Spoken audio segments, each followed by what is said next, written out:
Good morning, everyone. Today we are going to talk about um,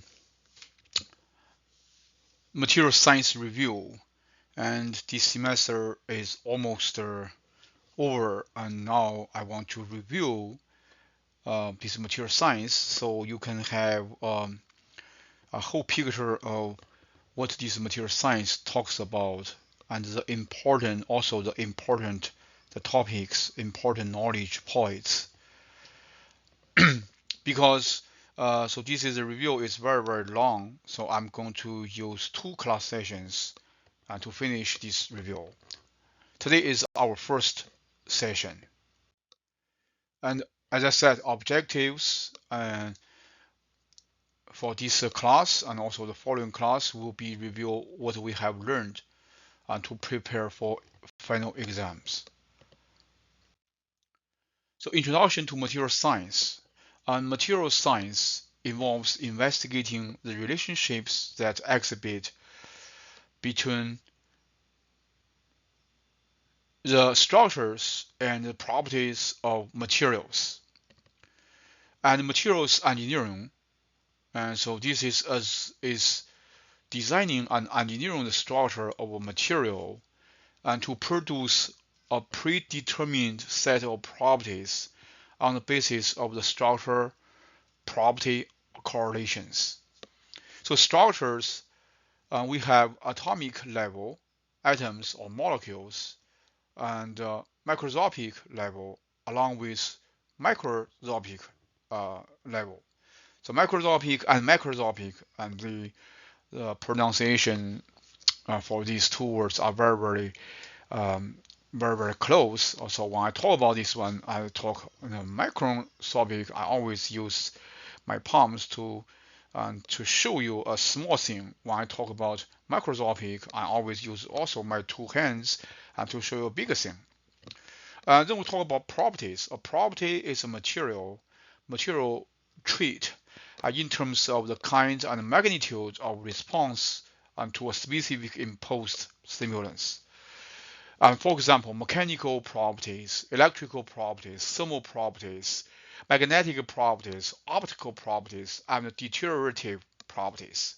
So properties is used to describe how the material is in response to some outside stimulus. Right? So mechanical means that if you apply the load and how the material behaves. Electrical means that if you apply the electrical field and in this is the material on this material and how this material behaves. So this is electrical material. And here, this slide shows the 4 components and their relationship, introduction to material science and processing. Right? So process, I'm a manufacturing guy. We process the materials, and then we get the desired structure, and then we get the desired properties, and then we can get and the desired performance. So processing, structure, properties, and performance. Processing, structure, properties, and performance. Processing, structure, properties, and performance. So types of materials, and we have different types of materials. And we have metals, right? So metals and metal alloys, and they are commonly used in industry and in our daily life. Metals usually they are very strong and ductile and high. They have high thermal and electrical conductivity, and they are optical. I'm sorry, they are opaque and they are reflective. And so this is for metals and metal alloys. So polymers and plastics. So this is another the basic kind of materials, and polymers and plastics, and they have the covalent bondings. Covalent bonding means that and when you see the CO prefix co means the sharing of these electrons. So polymers and plastics, they usually are soft, ductile, and this is a low strength, low density, and also and they are thermal or and electrical insulators, and optically translucent or transparent. So these are the major properties of polymers and plastics. So another one is ceramics. In ceramics, they have the ionic bonding and refractory. Ionic bonding means that they are very, very unstable chemically, very, very stable. The compound of metallic and non-metallic elements, for example, oxides, carbides, nitrides, and sulfides. So these are ceramics, and they are commonly used in our daily life and also in the industrial applications. And ceramics, usually they are brittle and glassy. Glassy means brittle and very easy to be broken, and elastic. And this elastic, non-conducting. So this is non-conducting. We know that ceramics usually do not conduct electricity. So insulators, and for thermal, both for thermal, and these are three fundamental materials: metals, polymers, plastics, and ceramics. They are three basic materials. And then based on these basic materials, we can combine various of these basic materials to get another material we call composites. A composite is made of two or more individual materials, for example, metals and polymers, and all these ceramics. So we know all these things, right? So then we talk about the material selection process. How can we, based on our application, how can we select appropriate material? First one, pick application, right? So pick application, and then you determine and what are the required properties, and so this material should possess. And properties means, and these are six categories of properties: mechanical, electrical, thermal, magnetic, optical, and deteriorative. These six different kinds of mechanical this is material properties. And then the properties, okay, so if you know what properties are required based on this property, and you identify the candidate materials, right? Candidate materials and the structure, okay? So you need to know the structure and also composition, and also. And once you get these added candidate materials, and you need to know ideally required processing. And processing changes the structure and overall shape. And for example, casting, sintering, vapor deposition, doping, forming, and joining, along with annealing. So this is the heat treatment. And we talk about this heat treatment, different kinds of heat treatment already. And so this is the periodic table, and periodic table was invented by a Russian scientist, Mendeleev, right? So this is Dmitry Mendeleev. This is the talented chemistry scientist, and he based upon other researchers, other scientists' research results, and he finally he invented this periodic table. And that's very, very awesome.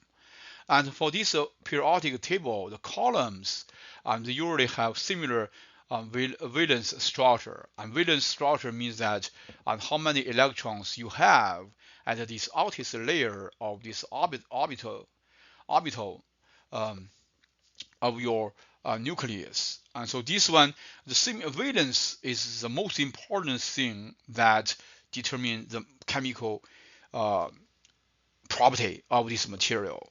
All right, so you can see here we have three different colors here. So this color, we use this metal. Okay, so this is a metal, and so this is the non-metal. Here is a non-metal, and so here is in the middle is intermediate, and so here is the so this one. Okay, so this is a hydrogen, and this Li, and so this is the RBCS, and this is IFR, and they give up one electron. It's very easy to give up one electron and to achieve the stable state.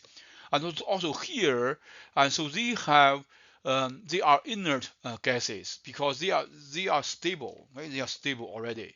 So here is this is the fluorine, chloride, and Br, and so this is the I and also At. So this column, and they usually only need one additional electron and to achieve the steady state, stable state. So this makes this column and this column, they are most chemically um, active, and because it's very easy to get another electron and to change the nature and change the material properties.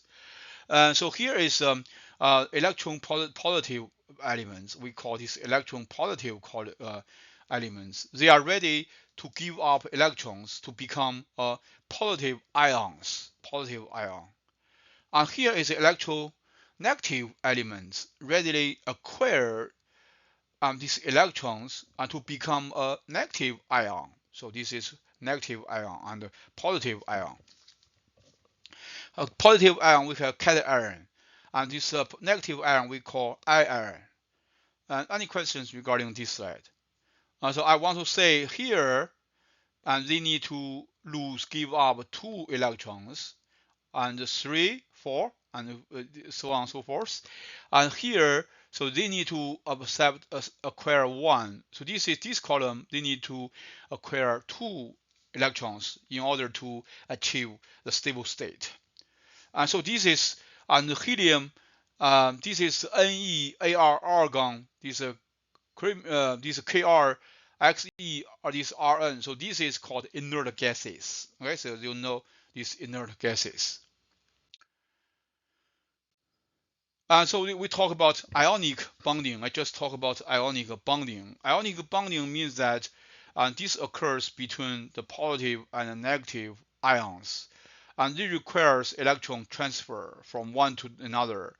And the large difference in electronegativity required. Right? If we want to obtain this ionic bonding, and these two materials, they should have a big difference in electronegativity. So, for example, this is the sodium chloride. And sodium chloride, so this is the atom metal, and so this is chloride non-metal. So both of these two gases are non-stable. And however, if there is an electron transfer from this sodium to chloride, and then this gas becomes stable, becomes a cation, and so this chloride becomes iron, and both of these two gases they achieve the stable state. So this is very, very important in our nature, and usually all these materials, they have the tendency to achieve this stable state. So this is between these two the ions, they have Coulombic this attraction. So this electron they become a molecule and sodium chloride. So this is example ionic bonding. As we showed you, this is periodic table invented by a Russian scientist named Mendeleev, Dmitry Mendeleev. And so here is these guys give up electrons. Also, these guys acquire electrons. And so this is the sodium chloride, and this sodium chloride, and they have the highest electron positive. This is here electron negativity, positivity.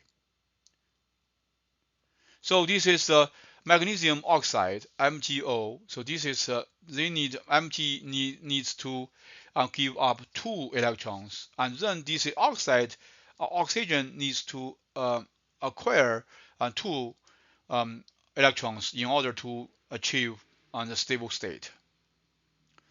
And so calcium fluoride, and also calcium, and give up 2 electrons. Fluorine obtained 2 electrons become a fluorine. This is ion. So Celsius chloride. This is CS chloride. Okay, so this is and then we talk about covalent bonding, and covalent bonding is smaller than this ionic bonding. And similar, this occurs among the similar electronegativity, and they share electrons instead of giving up and acquiring. And the bonds determined by valence. Valence, as I said, valence is the number of electrons at this outermost layer of this orbital. And the orbitals and S and P orbitals dominant bonding. For example, this is CH4, hesium, and CH4 here. Methane, I'm sorry. So this C has 4 valence electron, and so in order to obtain 8, and for P, and they need to 4 more electrons from outside. And hydrogen, and they have 1 valence electron, and they can give up 1, and for each of these hydrogen atom, in order to become a stable state, and they need, as a result, if this carbon ion needs 4 electrons, and so we need 4 hydrogen these atoms. Each of these hydrogen atoms gives up 1 electron. So finally, we can get CH4 methane here. And so this is electron negativities. They are comparable. Okay, so the electron negativities, they are comparable. It means that so these two guys, they cannot they cannot get the electrons from another one completely, and they share here. So this is a here this is blue shared electrons from carbon atoms. So this is carbon, so this is hydrogen. And so these shared electrons from hydrogen atoms, so this is the red dot, and so this is a blue dot. Any questions regarding this one? So then we talk about primary bonding, metallic bonding, and delocalized as electron cloud. So ionic covalent mixed bonding. So this is in the metallic bonding, we do not have purely one either this is ionic or this is covalent bonding, and we have both of them, and this is a percentage of this ionic. And so this is ionic and covalent mixed bonding. So we have this using this equation and to determine the percentage of ionic character. So Xa and Xb, they are Pauling electronegativities. And where to get this is value? We can get this value from the previous periodic table I just showed you. So this is one example of manganese oxide. So this is the magnesium oxide, and XMG and XO they have, and then you just plug in this equation and you can get this for this material, and the ionic character is about 74%. And then we talk about secondary bonding. Secondary bonding arises from interaction between dipoles. What is a dipole? So here, so this is so here is a fluctuating dipoles because of asymmetric electron clouds here. So this asymmetric. And so here is a negative, and here is the there's a positive. Okay, so this and positive, negative and positive, they attract each other. And they call it secondary bonding because usually they are very, very weak. For example, liquid hydrogen. So this is liquid hydrogen here. Okay, so this is hydrogen atoms on this nucleon, and they come at this end. As a result, this is negative, and also the same one. So this is positive, negative, positive, and they generate the secondary bonding. So permanent dipole molecule in this include the general case. Okay, so this case, and usually this positive, this ion, this cation is smaller than this is iron. So for this one, the secondary bonding, this negative, positive, and for example, liquid and HCl. This is very, very strong acid, and so you can have the secondary bonding here. And so another example is a polymer. So this is a chain, and so this is another chain. So among these, between these two chains, we have a secondary bonding. Any questions so far? So then we talk about metallic crystal structures, and metallic metals and metal alloys, they tend to be densely packed. So that's the reason usually their density is very, very high. The reasons for dense packing, right? So these typically only one element is present, so all atomic radii are the same. So these are typically metallic bonding is not directional, and though it's not directional, that means this is we call this as a tropic. So in each of all these directions, they have the same arrangement of atoms. Nearest neighbor distance tends to be small in order to lower the bond energy. So this is understandable. Okay, as I told you guys, in nature, all these is objects, all these is atoms and the matters, they tend to reach the lowest energy level. And so electron cloud shoots cones from each other. And so they have the simplest the crystal structures, so metal and metal alloys. And so first one is a simple cubic structures. I want you guys to memorize these four different basic structures, okay, about metal and metal alloy. And so for metals, we have simple cubic structure. This is the first cubic structure, a cubic structure. So this is rare due to low packing density. Only polonium has this structure. So Pol is used to produce the atomic bomb, right? So these close packed directions are cube edges. See, cube edges. And hard sphere unit cell representation. So this coordination number is introduced. It means that the nearest neighbor, the atoms. So for this one, coordination number equals 6. An atomic packing factor, there is another concept, APF, and it is defined as the ratio of volume of atoms in unit cell and to the volume of unit cell.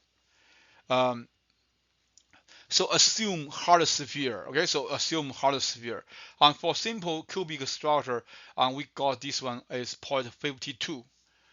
So this is the APF for the simple crystal structure. How to get this one? And I want you guys to take a look at this slide. And the second one crystal structure is face-centered cubic structure, FCC. And FCC atoms touch each other along face diagonal. And so note all atoms are identical. The face-centered atoms are shaded and different only for ease of viewing. Keep in mind, all these atoms here, they are identical.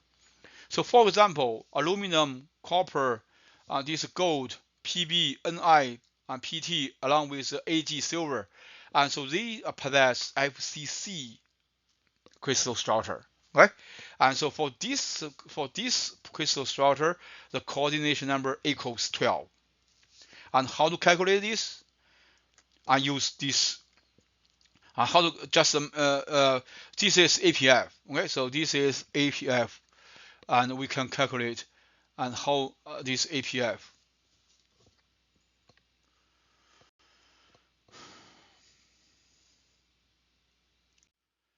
APF FCC, and we use that equation, and we can get use that definition, and we can get this value, and equals you can get that value. Then we talk about the third cubic structure, the BCC, body-centered cubic structure. You can so the body-centered. Okay, so this is you can just compare. So this one and the previous one, you can see the difference.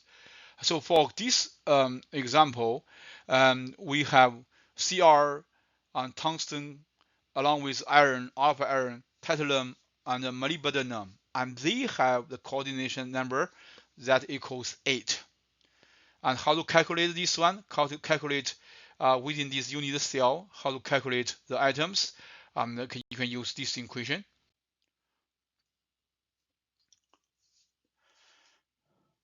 And then we talk about this atomic packing factor BCC here. And BCC using this equation, and we need to know this is a key and how to calculate BCC. And the fourth cubic structure is hexagonal closed packed structure HCP. So here, this one AB stacking sequence and 3D protection projection here. So this A site and this B site and A site and alternating layers for 2D projection. So here is the top layer, so middle layer and bottom layer, and for this one the coordination number equals 12. And also how to calculate the atoms, the actual atoms within this unit cell, and we get the 6 atoms unit cell. The example materials that possess this structure include CD, magnesium, and this is the titanium and zinc. And then we introduce the theoretical density. Theoretical density is the mass of atoms in unit cell divided by total volume of unit cell. The mass divided by volume. So this is how we define the density. And so here using this equation, and N is the number of atoms unit cell, A is the atomic weight, capital A, and VC is the volume of unit cell, A cubic for cubic, A power 3 for cubic. Na is Avogadro's number, and which is a very, very huge number, and 6.022 multiplied by 10 power 23, very, very huge. And this is a mole number, Avogadro's number. Avogadro's number. Okay, and so this is theoretical density. For example, for this is chromium, and which possesses BCC crystal structure, and how to calculate, and using this equation, rho equals atom, unit cell 52 is a gram per mole. So this is the mole number, Avogadro's number, and so this is the volume unit cell, and you can get this is the theoretical number, and which is very, very close to the actual number. And some students might ask, Dolma, why there is some the difference? The difference because the material is not 100% pure. Okay, so it might have some very, very tiny fraction of the impurities. So polymorphism, and polymorphism means they have multiple, and this is the morphism, mathematical forms. And so this is the two or more distinct crystal structure for the same materials. This polymorphism is also referred to allotropy or polymorphism. So they are the same thing, right?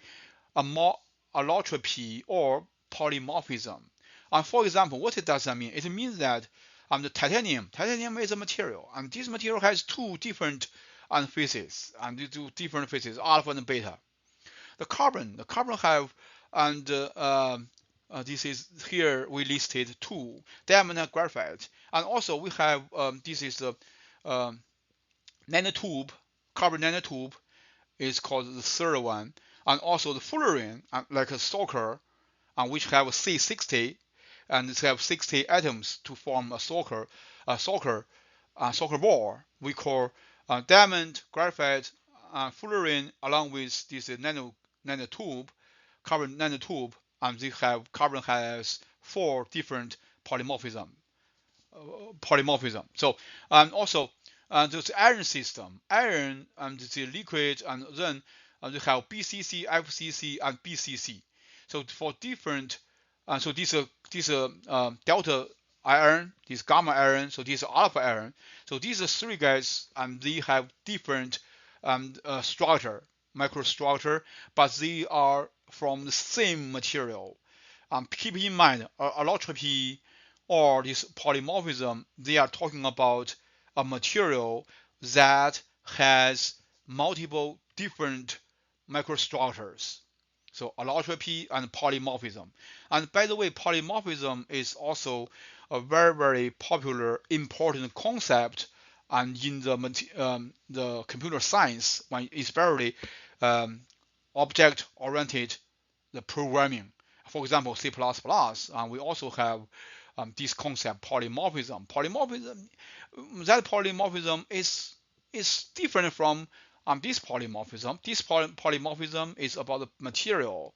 That polymorphism in C++ is for the functions and for different the classes, for different different classes, same function, but they can be referred to the different the classes. And so that is the C++ polymorphism in C++.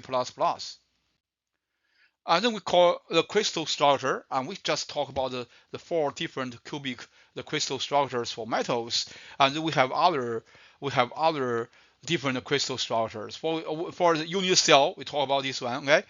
Small is the repetitive volume which contains the complete lattice pattern of a crystal. And so we have 7 crystal systems. So this is alpha, beta, and gamma along with this x, y, z axis. So this one is more general, and the previous our previous 4 the cubic unit cells for metals and metal alloys, they are a special case. And you can see alpha, beta, and gamma for them are equal to 90 degrees. But here it is more general. ABC and also other lattice constants. And so here is 7 commonly used lattice crystal structures: cubic and hexagonal, tetragonal, rhombohedral, and orthorhombic, and this monoclinic and this trinclinic. So different lattices. And then we talk about point coordinates. And point coordinates here, this x, y, and z. The point coordinates for unit cell centers are half, right? They're in the middle, half. And the point coordinates for unit cells corner, they have 1, 1, 1. Okay, so translation: integer multiply of the lattice constants, identical position in another unit cell. So you need to understand this statement. The crystallographic directions, and so also this is repetitive unit cells. Algorithm, we have this algorithm vector repositioned to pass through the origin, this origin here, read off projections in terms of unit cell dimensions ABC, adjusted to smallest integer values, enclosed in separate brackets and no comma. So this is crystallographic direction. So here, this give you example. And so example 1, 0, 1 half become the integer, all of these 3 numbers multiplied by 2. And then 2, 0, 1, this is a square bracket. Another one is this vector 1, 1, 1. I'm sorry, this minus 1, 1, 1 go in negative x direction. And we have 1, 1, 1. There's no negative here, and but we put a bar on the top of this number. So where over bar represents a negative index. And so families of directions U, V, W, they have the same direction. Then we talk about the linear density. Linear, as the name suggests, linear density of atom, LD. Number of atoms, unit length of direct vector. For this case, for example, for this diagonal, two atoms, right? So this is 1, this is half, and this is another half. I mean, this is in this direction only, 2D. So length, the square root multiplied by A. So this is LD for this lattice. The crystallographic planes. And so this is planes, 3 planes here. And so these 3 planes we think they have plane reference to the origin at a point O. So this one they are the same. So these they are the same, and these planes, these 3 planes they are the same. So Miller indices, reciprocal of the 3 axial intercepts for a plane cleared of fractions and common multiples, and all parallel planes have same Miller indices. This is the algorithm I want you guys to take a look. So this example intercepts here. Okay, so these intercepts 1, 1, infinity, because so this is the z-axis is parallel to the plane. So reciprocal, take the reciprocal 1 over infinity equals 0. And so reduction, so 1, 1, 0. Okay? So Miller indices, so this plane is denoted using 1, 1, 0. So example, ABC for this one, which is parallel to both z and y. And so we know that intercepts is 1/2, infinity, infinity.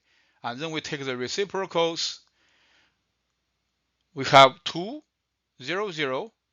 So reduction 0, 0, 2, 0, 0. So Miller indices 1, 0, 0. Okay, so this is a 2, 0, 0 because so we can these 3 numbers can be divided by the number 2 in order to get a unit value here. So crystallographic planes, this is for the 5th one. A family of plane contains all planes that are crystallographically equivalent, having the same atomic packing. So this is what is the significance of the crystallographic planes. So planar density of 1,100 ion. Planar density. There's a planar density. Planar. So this is a planar 2D repeat unit. So this is a planar, and so this one A equals this number, radius of iron, and we can use this equation to get the planar density of PD. Planar density of 111 in this direction, in this plane. And so first we get this one, okay? So 2D repeat units, and get the area, and then we calculate the planar density using this equation. And then we talk about single crystal and polycrystalline materials. And single crystal means that when the periodic and repeated arrangement of atoms is perfect or extended throughout the entirety of the specimen without interruption. So this is a single crystal and there's no grain boundary. Polycrystalline composed of a collection of many small crystals, or we call this grains. So types, then we talk about types of imperfection. And we can say the point defects in material and includes vacancy atoms, interstitial atoms, and also substitutional atoms. For linear defects, we have dislocations. So area defects, we have grain boundaries. So point defects in metal, so this is vacant, these vacancies. And you can see here, so one atom is missing, vacancy. And self-interstitial, and here self-interstitial. The self-interstitial means that so this additional atom is the same as other atoms. So solid solution, and solid solution means that so this is the atoms, and we have interstitial impurity atom. So this is called solid solution. So imperfection in metals, conditions for substitutional solid solution called the short name is SS. So W. Hume and Rothery's rule, right? So there's several conditions must be met in order to have this substitutional solid solution. First, and this material atom radius are very close. Proximity in periodic table, and that means they have very similar mechanical chemical stability. And same crystal structure for pure metals. Be careful, otherwise they are very difficult. Valency. Valency means that at this outer layer and of orbital, and they have the very similar number of electrons. Impurity in solids.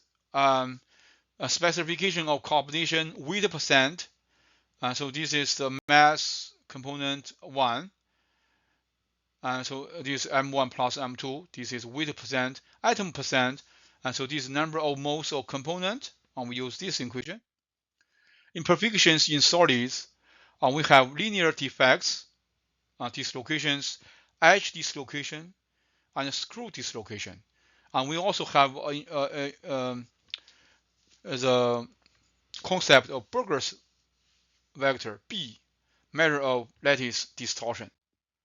So edge, screw, mixed dislocation. So here is edge dislocations here. And so here is the screw dislocation. So this mixed. Interfacial defects, boundaries that have 2 dimensions, are normally separated regions that have different crystal structures and or crystallographic orientation.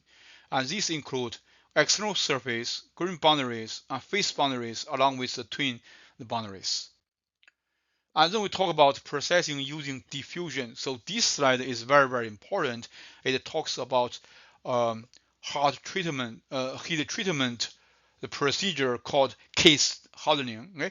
And case hardening means that we put the components and you want to heat treat and in a high temperature chamber, and during which carbon from the surrounding atmospheres diffuse into the surface of these components. And so you can see here, and diffuse carbon atoms into the host iron atoms at the surface. So this is the iron, and this is gear.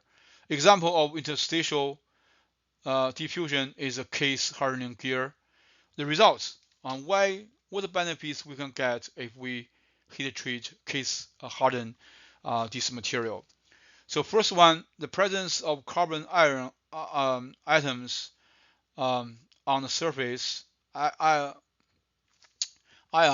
atoms makes iron steel harder. Okay, makes the steel harder, and consequently, this leads to improved wear resistance, and also it introduces the residual compressive stress that improves the fatigue life of the gear. 2 points: it's harder to improve wear resistance. Second, it induces compressive residual stress, which is beneficial to improve the fatigue life of the gear. Then we talk about the diffusion, steady state diffusion, and we use Fick's first law of diffusion. So we use this equation. The diffusion coefficient, D is diffusion coefficient. So the minus sign means the diffusion direction is down the concentration gradient. It is understandable, right? So the diffusion occurs from the high concentration to the low concentration. So gradient, okay, so you need to know the gradient. And what is a gradient? Gradient means some variable, how some variable changes with respect to location.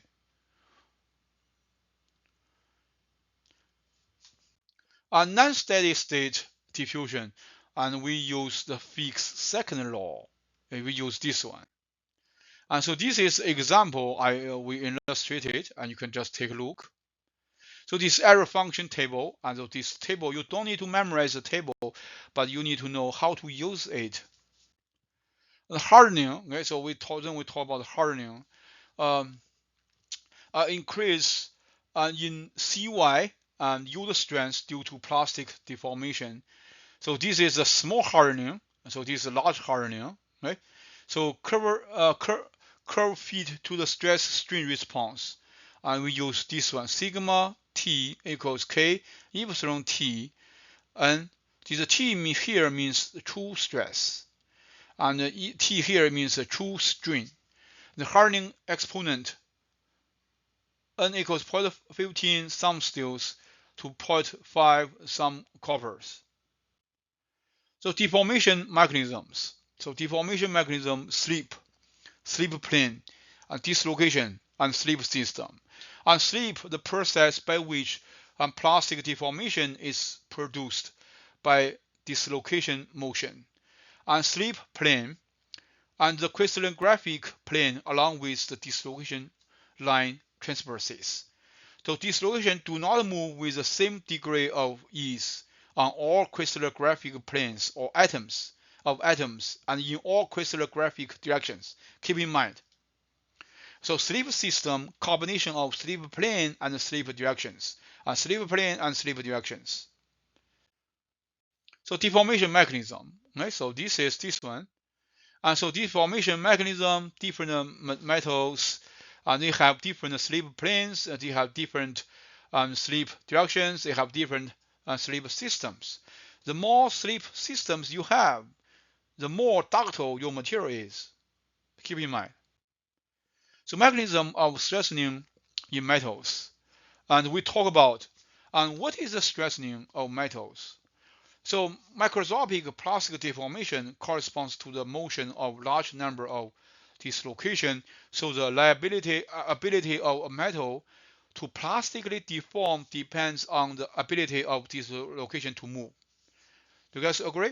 Okay, hardness and strength, yield and tensile are related to the ease with which plastic deformation can be made to occur. Consequently, reducing the mobility of dislocation can enhance mechanical strength. And so on the contrary, the more unconstrained the dislocation motion, the greater is the facility with which a metal may deform, and the softer and weaker it becomes. Right? So this is strengthening and softening, and all strengthening techniques rely on the principles restricting or hindering dislocation motion renders a material harder and stronger, and we just don't want this dislocation to move, and that is called strengthening. So there are 4 strategies for strengthening. First one, reduce grain size. So this I want you guys to know. Okay, so this is a basic knowledge I want you to memorize, and then whenever some people ask you about this basic knowledge, you should know without looking up your lecture notes. So reduce grain size. The grain boundaries are barrier to slip. Grain boundary, we know that grain boundary. And barrier strength increases with increasing angle of misorientation. And smaller grain size, more barriers to slip. And this is a Hall patch equation. So this equation. So D is average grain diameter, and sigma 0 and ky are material properties, material constants. So this is our first mechanism, reduce grain size. And the second one is this also reduce grain size. So here, so this yield strength is increasing if we decrease the D. And second one, form solid solution. So impurity atoms distort the lattice and generate lattice strain. And these strains can act as barriers to dislocation motion. For example, smaller substitutional impurity if we have here, and so we want to have shear stress here. So this one is going to hinder or prevent the shear from happening. So large substitutional impurity, it goes this way. Okay, and so impurity generates local stresses C and D for this one that oppose dislocation motion to the right. The third one is precipitation strengthening. Precipitation strengthening means that we have other hard precipitates because they are difficult to shear. For example, if we put ceramics in metals, silicon carbide is very, very hard in iron or aluminum. So you can see precipitate, right? So if you want to have shear, and you need to, this shear is going to go through this precipitate. And however, because this guy is very, very hard, so this precipitate stops the shearing. So the top view, so result, yield strength is proportional to 1 over s as the distance of neighboring precipitates. It is understandable. The smaller s is, the more precipitates we have, the higher the yield strength we will get. So the fourth one is cold work, the strain hardening, right? Strain hardening.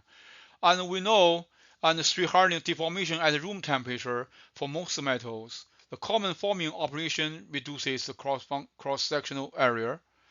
And so here, forging, blank, forcing, drawing, you can see A0 and AD, tensile strength. So this rowing, these two rows here, and so this extrusion, and with all these four methods, and we want to deform the material to some extent in order to, as a result, on this cold work, we can strain harden this material. The grain size influences the properties. Metals having smaller grains and relatively strong and tough at low temperature. Metals having large grains and usually have good creep resistance at relatively high temperature. Right, so this is very, very important. I want you guys to know.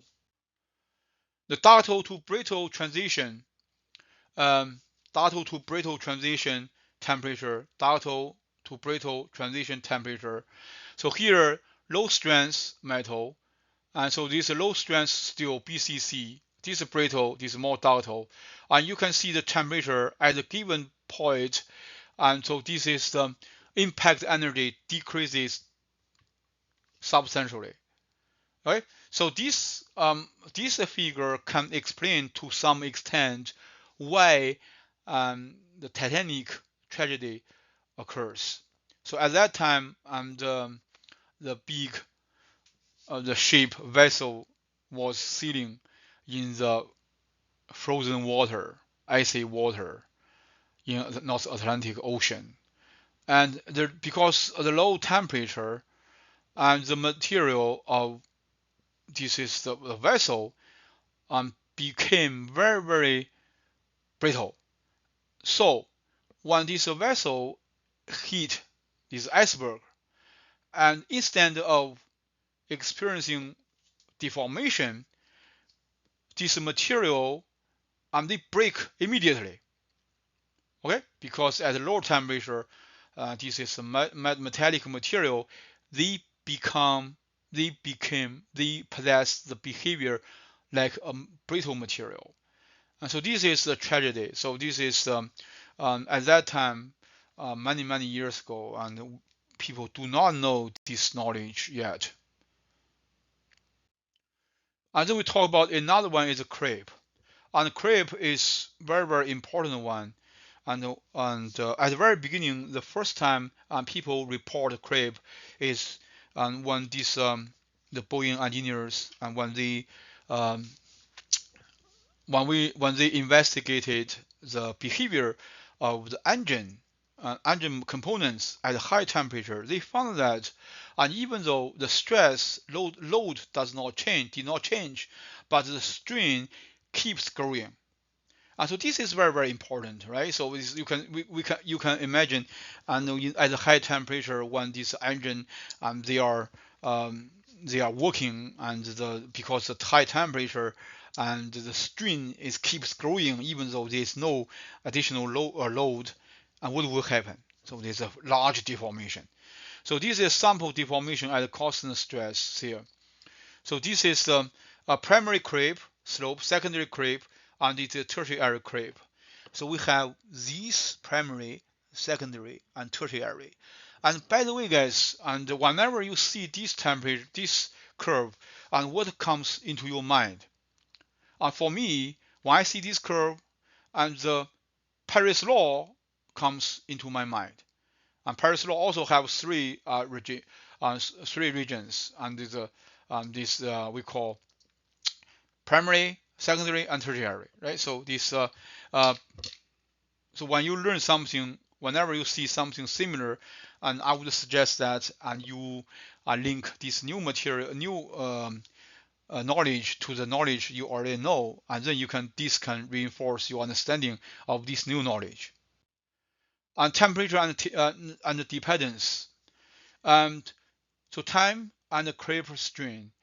So when the temperature is higher than zero point 0.4 melting temperature, I mean talking about this one is in the Kelvin degree, and elastic, and so this is increasing. So this is tertiary, this is secondary, and increasing temperature, and so they have this is a curve and it goes up. And then we talk about components and systems. And components are pure metal and also compounds of which alloy is composed. For example, the components of copper and zinc in a copper and zinc brass, and solute and solvent, right? Solute and solvent we call. And system may refer to a specific the body of material under consideration. For example, lead, a molten steel, or it may relate to the series of possible alloys consisting of the same components but without regard to the alloy composition. So this is called iron carbon system. We have talked about this one when we talk about heat treatment of iron material. The components and phases, and I'm going to stop after finish this one. Phases here, I'm talking about phases. Or phases means that a homogeneous portion of a system that has uniform physical and chemical characteristics. For example, titanium, alpha, and beta.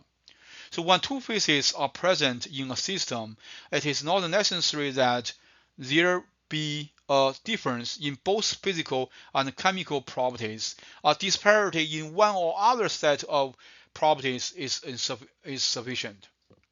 Do you understand? As long as these two materials and they have at least one different properties, they can be called two different phases. And for example, here's one substance can exist in two or more polymorphic, we call polymorphism, forms. For example, FCC and BCC structure for iron, and each of these structure is a separate phases. Here, this aluminum copper alloy. So here is a beta light phase. So here is a darker phase. And I'm going to stop here now. And in next class, I'm going to continue on our review about material science. And I hope you have a wonderful Friday.